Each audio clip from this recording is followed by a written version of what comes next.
তারা কি মনে করছে এখানে অশরীরী কিছু আছে বা খারাপ কিছু আছে, এরকম কিছু মনে করছে নাকি? তারা বলি যে এসে নাকি ছেলে পেলে গোসল করতে যেয়ে মারা গেছে। কোথায় যাচ্ছি আমরা? রসিকপুর যাচ্ছি। আমরা আজকে এসেছি রসিকপুর। চলেন সামনে আমাদের ভিউ পয়েন্ট, আমরা দেখতে যাই কেমন লাগে। জায়গায় মেহেরপুর জেলার অনেক ছেলে মেয়ে আসে, গোসল করে, বেশ ভালো লাগে দেখতে। পরিবেশটা অনেক সুন্দর, আপনাদের দেখলে ভালো লাগবে। নদীর উপর দিয়ে একটা সুইচ গেট আছে, নদীটা আমরা দেখতে এসেছি, দেখি কেমন লাগে। চলেন সামনে যাই। আমরা এই সুইচ গেটের কাছে এসেছি এখন। মাঝখান দিয়ে শুরু একটা রাস্তা আছে, রাস্তার মাঝখান দিয়ে দুই পাশ দিয়েই আপনার পানি বয়ে যাচ্ছে এবং এই স্রোতে অনেকে গোসল করে। এখানে আপনার মেহেরপুর থেকে কিছু ছেলে এসেছিল এখানে গোসল করতে, এসে একটু দুর্ঘটনার শিকার হয়।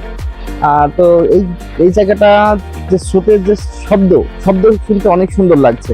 মাঝখান দিয়ে আমরা হেঁটে যাই, সরু যে রাস্তাটা। রায়াত, তুমি দেখেছো? আব্বা আসো, এদিকে আসো, আসো না। আমরা পড়বো না বললে ডুবে যাবা? না ডুববা না, চলো আমি আসি না। আমরা রিক্সটাই তো নেবো, তাই না আব্বা? আমরা তো নেবো রিক্সটাই। তুমি কি ভয় পাচ্ছ? হ্যাঁ, আরে আমি ধৈর্য আছি। পিছলা তো কি হয়েছে? পিছলা তো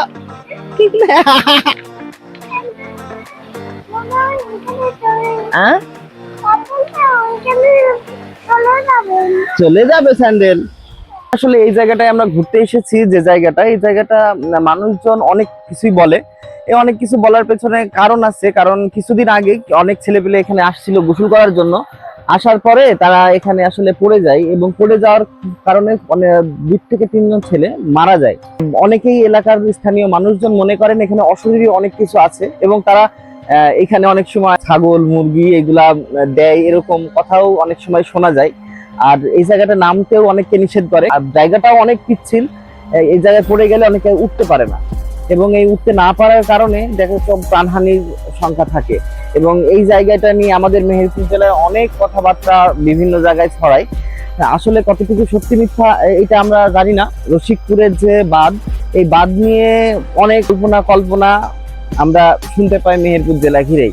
তো সেই জন্যই আমাদের রসিকপুর বাঁধে আসা এবং আপনাদের দেখানো যে আসলে বাঁধটা কিরকম, পানির স্রোত কিরকম। এখানকার কিছু মানুষের কথা হলো যে এই পানির ভিতরে মানে এই মাঝখান বরাবর কিছু একটা আছে।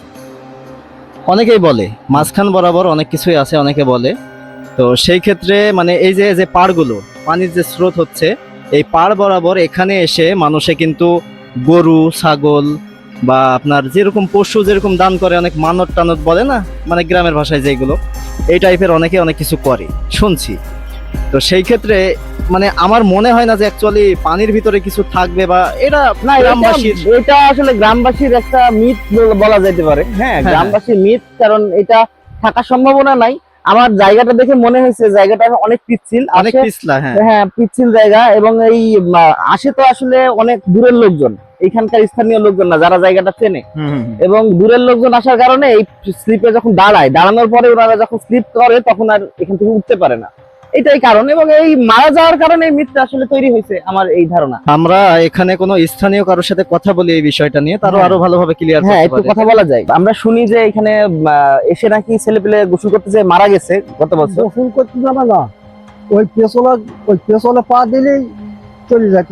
এখন তো পানি সেরকম হয়নি, এমন পানি যখন বুঝা হয়ে পানি যায় তখন ওখানে পানি পাক বাড়ে, পড়ে গেলে ওই পাকে পড়ে গেলে ডুবে যায়। ও আচ্ছা, তখন পানি বেশি থাকে, তখন পাক বেশি ওখানে গিয়ে ভোগের যে পাক মারে পানি।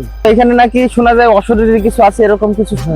জীবনটা এই যে একবার বলি যে যেখানে কোনো পাবলিক ডুব মেরো না, বারণ করে গেল। মানে বারণ করার কারণ কি? তারা স্বীকার করেনি। কিন্তু তারা কি মনে করছে এখানে অশরীরী কিছু আছে বা খারাপ কিছু আছে, এরকম কিছু মনে করছে না? তারা বলি যে এখানে আমরা বড় বড় সমুদ্রে ডুব মারি, আমাদের দপ্তা না কাছে সামান্য গর্ত এসে আমরা শরীর আমাদের ডক্টর গেছে। ও পুলিশ সব পড়ে গিয়েছিল, পড়ে গেল। ও আচ্ছা, ডুব মেরে ডুবুরে ছিল না। ও আচ্ছা, এটা কি কত দূর, ওই লাশ কত দূর চলে গেছিল? পাকে পড়ে চলে যায়, ও ভোগ থাকে, ও ঠিক থাকে না, তখন কোথায় বসে যায়, দাদা এখানে একটু ভয় না রাজাকাই আছে। হ্যাঁ ঠিক আছে। না আপনাদের এই স্রোতটা তো, আমরা তো এখন পানি কম, এই পানি কম তারপরে যে স্রোত দেখছি, তারপরে পানি বাড়লে তো অনেক স্রোত হয় মনে হয়। ওর বাবা পানি গগের শব্দ ডাক দিয়ে গগের পানি শব্দ হয়, দূরে আচ্ছা। থেকে বাজারে পানি যাইছে, ও, গো পানির শব্দ হয়। আমরা এই যে এখানে চাচার কথা মতো একটা সতর্কতা সাইনবোর্ড দেখতে পাচ্ছি, মানে মেহেরপুরে পানি উন্নয়ন বোর্ড আছে আমাদের, যেটা ওখান থেকে ওনাদের নির্বাহী প্রকৌশলীর তরফ থেকে একটা সতর্কীকরণ বার্তা দেওয়া আছে, এবং এখানে একটা সাইনবোর্ড লাগানো আছে যাতে মানুষজন এসে এখানে গোসলটা না করে। এবং গোসল বলতে এই এই জায়গাটায় না নামে, মানে এই জায়গাটায় যখন স্রোত প্রচুর থাকে তখন আসলে অনেক পিচ্ছিল জায়গা, আসলে পিচ্ছিলের কারণে পড়ে যায় আর উঠতে পারে না। এবং এখানে আমরা যেটা এসে জানতে পারলাম, পুলিশ সদস্য সহ পড়ে গেছিল, পুলিশ সদস্য এবং আমাদের কম বয়সী অনেক ছেলেরা এসে পড়ে গেছিল। তো এই জায়গাটা আসলে মারা গেছে, এবং তাদের ওই কিছু অনেক দূরে যে এসে তাদের লাশ পাওয়া যায় এবং বন্দুক সহ উদ্ধার করে টুবুরেরা এসে। তো বিষয়টা অনেক মর্মান্তিক, তো সেই জন্যই এই সতর্কীকরণটা দেওয়া।